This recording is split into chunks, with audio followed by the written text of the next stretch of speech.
Om Swastiastu. Halo anak-anak, bagaimana kabarnya? Semoga semua dalam keadaan sehat ya. Pada kesempatan ini kita berjumpa kembali pada mata pelajaran geografi bersama Ibu Nyoman Sri Artini. Sebelum kita lanjut ke materi, anak-anak silakan perhatikan artikel berita berikut. Bagaimana tanggapan anak-anak mengenai artikel ini?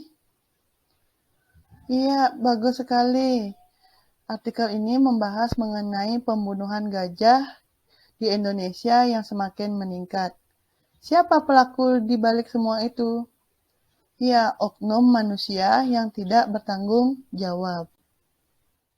Perlu anak-anak ketahui, data International Union for Conservation of Nature menyatakan pada bulan Januari 2012 mengubah kategori gajah di Indonesia menjadi kategori amat terancam punah. Mengapa demikian? Karena jumlah gajah di Sumatera sudah berkurang separuh dari jumlahnya yang 5.000 ekor gajah pada tahun 1985, menjadi antara 2.400 dan 2.800 ekor saja.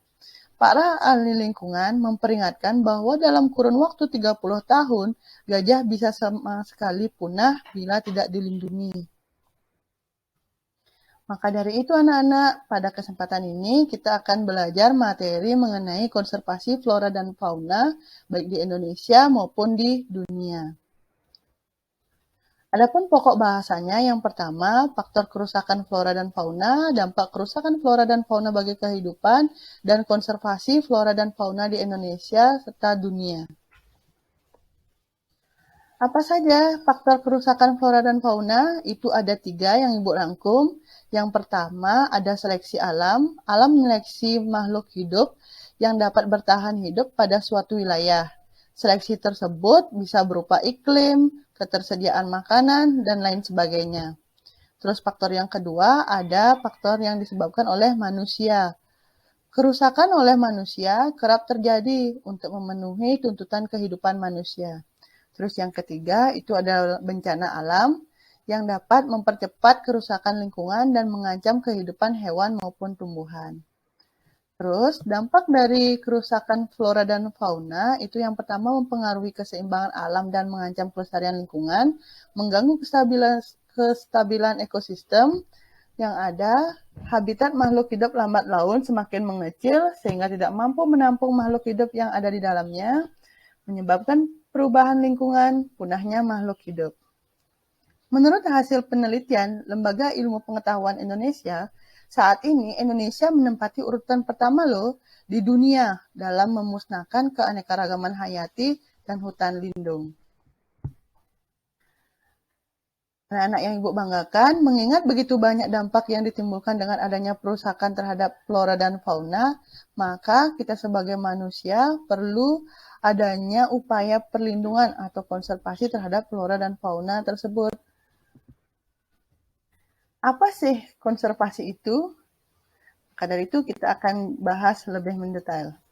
Konservasi pada intinya adalah usaha yang dilakukan untuk tetap melestarikan flora dan fauna serta memelihara ekosistem hidup mereka dengan tujuan menjaga keberlangsungan proses ekologis dan sistem kehidupan, menjaga keanekaragaman genetika flora dan fauna, menjamin kelestarian pemanfaatan makhluk hidup dan ekosistem.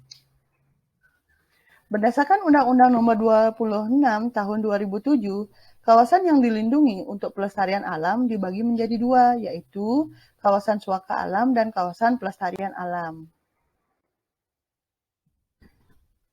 Kawasan suaka alam adalah sebuah kawasan yang memiliki ciri khas tertentu, baik yang ada di daratan maupun di perairan. Ada 2 bentuknya, yang pertama itu ada cagar alam dan suaka marga satwa. Cagar alam adalah sebuah kawasan suaka alam yang memiliki kekhasan berupa tumbuhan, satwa, dan ekosistem.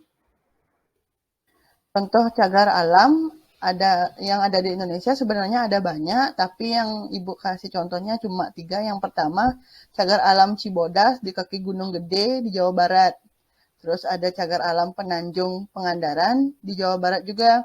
Tempat ini selain untuk melestarikan hutan, juga untuk tempat melindungi rusa, banteng, dan babi hutan. Terus ada cagar alam Rafflesia di Bengkulu khusus untuk melindungi bunga Rafflesia yang merupakan bunga terbesar di dunia. Suaka Marga Satwa merupakan kawasan yang ditetapkan untuk melindungi satwa tertentu dan habitatnya. Contoh Suaka Marga Satwa sebenarnya ada banyak yang di Indonesia ya, tapi Ibu rangkum menjadi Ibu ambil 3 contoh saja.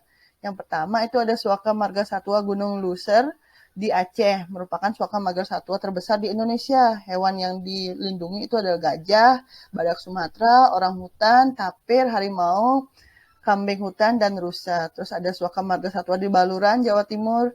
Ada Suaka Marga Satwa Pulau Komodo di Nusa Tenggara Timur.